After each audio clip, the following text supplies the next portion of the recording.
సదాశివసమారంభాం వ్యాసశంకరమధ్యమాం అస్మదాచార్యపర్యంతాం వందే గురుపరంపరాం.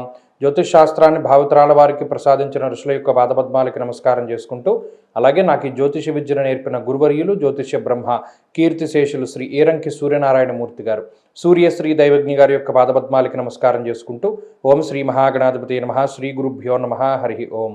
వీక్షకులందరికీ నమస్కారం. మీనరాశి వారికి ఈ వారం సాధారణమైనటువంటి గ్రహస్థితి గోచరిస్తూ ఉన్నది. ప్రత్యేకించి జన్మ రాశి యందు ఏర్పడ్డటువంటి ఈ శనికుజుల యొక్క యుతి ఏదైతే ఉన్నదో అది మనుషులను చాలా ఇబ్బంది పెడుతూ ఉన్నది.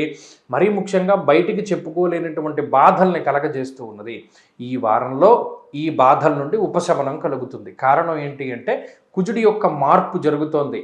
ఈ వచ్చే వారంలో లేదా ఈ వారంలోనే ఈ కుజుడి యొక్క కొంత మార్పు ద్వారా 12వ తారీఖున మారతారు కాబట్టి దాని తాలూకు ఫలితం ఈ వారంలో కనబడుతూ ఉంటుంది. దీనివల్ల ఏమవుతుంది, ఎంతో చిత్రవధ చేస్తూ ఉన్నటువంటి సమస్యల నుండి ఒక్కసారిగా ఉపశమనాన్ని పొందుతారు. మీరు గమనించండి, బాగా ఎండ నుండి వచ్చినటువంటి వ్యక్తి సడన్గా ఒక ఏసీ గదిలోకి వెళితే వాడు ఎంత స్వాంతనని పొందుతాడో ఇదే రకమైనటువంటి భావం మీకు కూడా కలుగుతూ ఉంటుంది. మీనరాశి వారికి అంత సఫర్ అవుతూ ఉన్నటువంటి వాళ్ళు ఒక్కసారిగా ఆ బాధల నుండి బయటపడతారు. దానికి కారణం కుజుడి యొక్క పీడ తగ్గడం. అప్పుడు మీ రాశికి అర్గళం ఏర్పడుతుంది. రవి 2వ స్థానమందు, ఇప్పుడు ప్రజెంట్ 12వ స్థానమందు రాహు, జన్మమందు శనికుజులు ఉన్నప్పుడు మీరు గమనించండి, అష్టదిగ్బంధనంలా ఉంటుంది. ఎట్టెళ్లాలో తెలియదు, ఏం చేయాలో తెలియనటువంటి పరిస్థితి. ఫ్రస్ట్రేషన్ ఎక్కువగా వస్తూ ఉంటుంది. శరీరమా సహకరించదు, ఎంతసేపు కష్టపడవలసినటువంటి పరిస్థితి. చివరాఖరికి ఎలా ఉంటుంది, మన ఫ్లోర్ ఎక్కడో 5వ ఫ్లోర్లో ఇల్లు తీసుకున్నాం అనుకోండి, అంతా కష్టపడి అమ్మయ్య ప్రశాంతంగా ఇంటికి వచ్చాను రా అనుకున్నప్పుడు కరెంటు పోతుంది. ఆ 5 ఫ్లోర్లు లిఫ్ట్ ఎక్కి వెళ్ళవలసినటువంటి పరిస్థితులు. అంటే అంత దారుణంగా ఆ టైం అన్నది పగబట్టేస్తూ ఉంటుంది.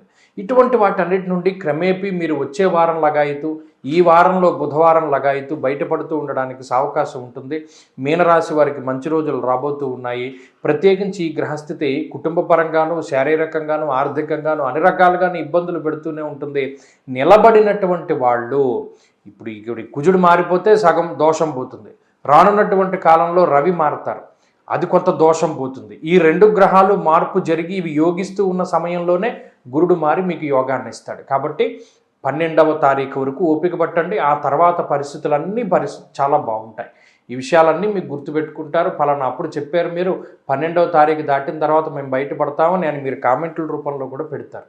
అలాగే మీన రాశి వారి ఈ వారంలో మరింత అనుకూలమైనటువంటి ఫలితాలను సాధించడానికే ఆంజనేయ ఆరాధనే శ్రేష్టం. ప్రతిరోజు ఆంజనేయ స్వామి ఆరాధన చేస్తూ ఉండడం చెప్పదగినటువంటి సూచన.